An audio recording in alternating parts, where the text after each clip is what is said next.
क्या तेज साउंड हमारे air drum को बर्स्ट कर सकता है? क्या होगा अगर हमें पसीना आना ही बंद हो जाए? और क्या होगा अगर हमारी बॉडी की सारी बोन्स एक साथ टूट जाएं? इसी तरह के काफ़ी सारे अमेजिंग और लेस नोन फैक्ट्स शेयर करेंगे हम आज के इस एपिसोड के बारे में, ऐसे ही फैक्ट्स। और शुरू करते हैं आज का ये एपिसोड। Fact number 7।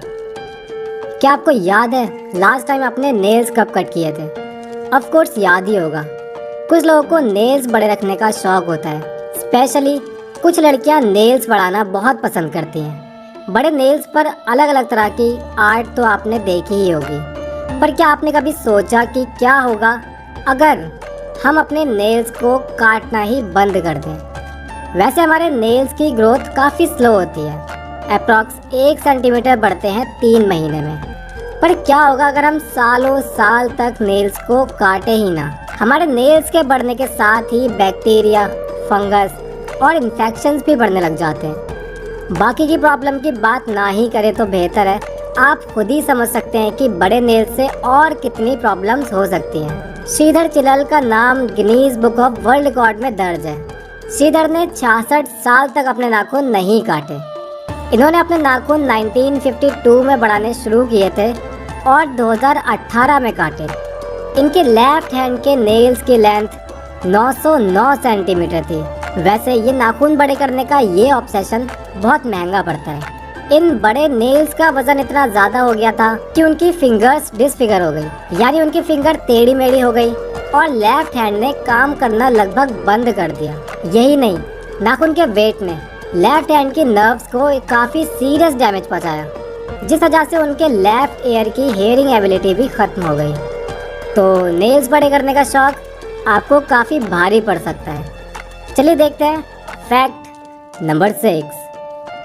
2 महीने बेड पर रहने के बदले नासा आपको 15 लाख रुपए दे रहा है। तो बचपन में सुबह स्कूल जाने के वक्त हम सभी ने कभी ना कभी सोचा ही होगा, काश हमें सुबह सुबह उठना ना पड़ता। अच्छा होता कि हम इसी बेड पर हमेशा सोते ही रहते, कोई हमें उठाने नहीं आता, यहीं पर खाना खाते और वापस यहीं पर सो जाते। ये तो हो गई बचपन की बात। काफ़ी सारे लोग अब भी यही सोचते होंगे। खैर, आप नासा से 15 लाख रुपए जीतने के सपने देखना शुरू करो, उससे पहले आपको बता देते हैं कि ह्यूमन हाइबरनेशन कितना खतरनाक हो सकता है। लंबे टाइम तक बेड पर ही रहने पर हार्ट रेट काफ़ी तेज़ हो जाता है, like 150 beats per minute. Blood flow रुक जाता है, स्पेशली हिप्स, टेलबोन और शोल्डर्स का।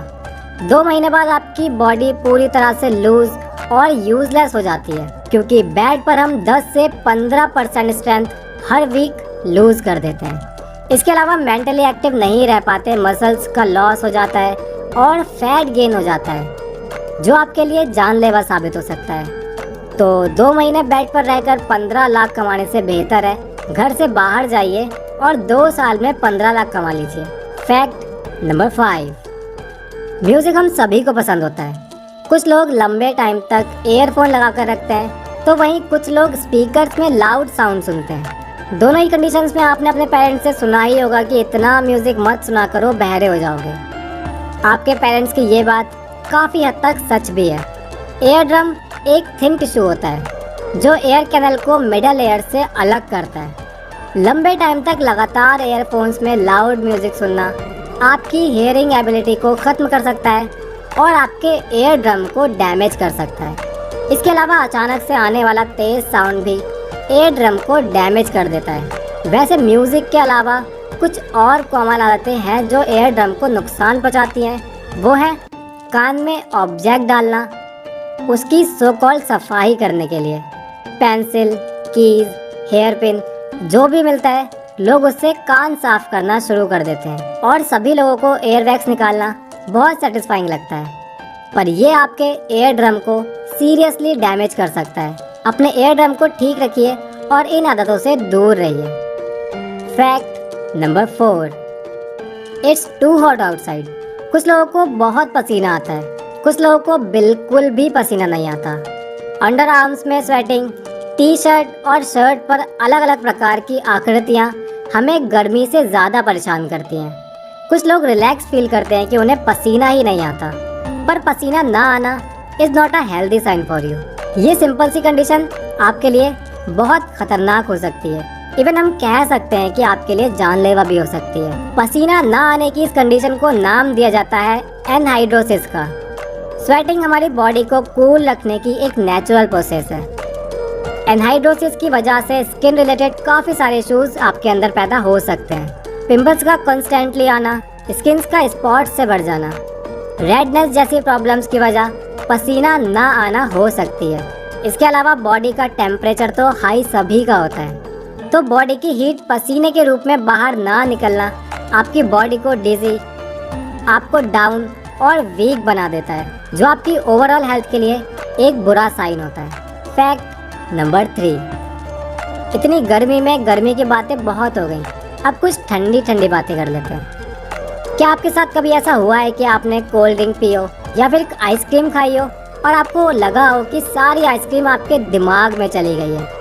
आपका ब्रेन ज़रूरत से ज़्यादा चिल्ड हो जाता है। इस कंडीशन को आपने ज़रूर फेस किया होगा। ऐसी कंडीशन को नाम दिया जाता है ब्रेन फ्रीज।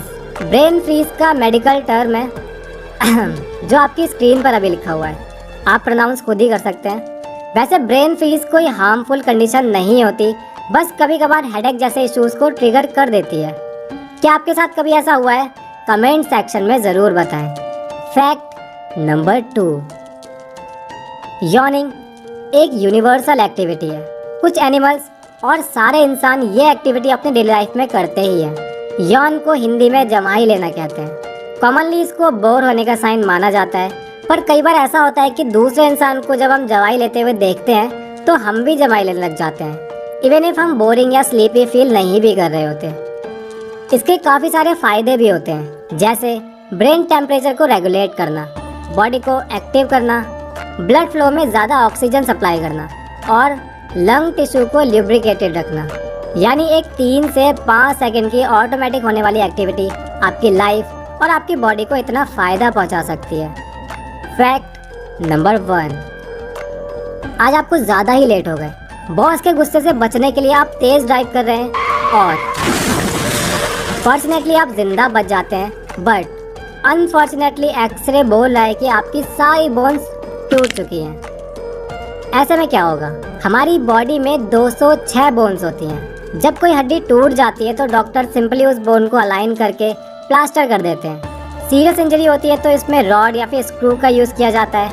अगर अनफॉर्चुनेटली ऐसा कुछ होता है कि सारी बोन्स एक साथ टूट जाएं, तो ये बहुत सीरियस प्रॉब्लम हो सकती है, क्योंकि हाथ पैर की बोन्स को अलाइन करना इजी होता है, रेस्ट कर सकते हैं, कोई प्रॉब्लम वाली बात नहीं होती। लेकिन हमारी बॉडी में बहुत सारी सेंसिटिव बोन्स भी होती हैं, लाइक जॉ, कॉलर बोन, इसे रिस्की बना देती हैं। वैसे सारी बोन्स का एक साथ टूट जाना बहुत रेयर होता है, लेकिन 2011 में एक 22 साल का लड़का बिल्डिंग के 9th फ्लोर से गिर गया। किस्मत वाली बात थी कि वो सरवाइव कर गया, लेकिन उसकी बॉडी की सारी बोन्स टूट गई। 3 मंथ के ट्रीटमेंट के बाद भी वो पूरी तरह से ठीक नहीं हो पाए। यानी सारी बोन्स के टूटने की रिकवरी होना लगभग इम्पॉसिबल होता है, क्योंकि काफी सारी बोन्स ऐसी हैं जिनका डैमेज होना आपको पूरी लाइफ के लिए पैरालाइज बना सकता है।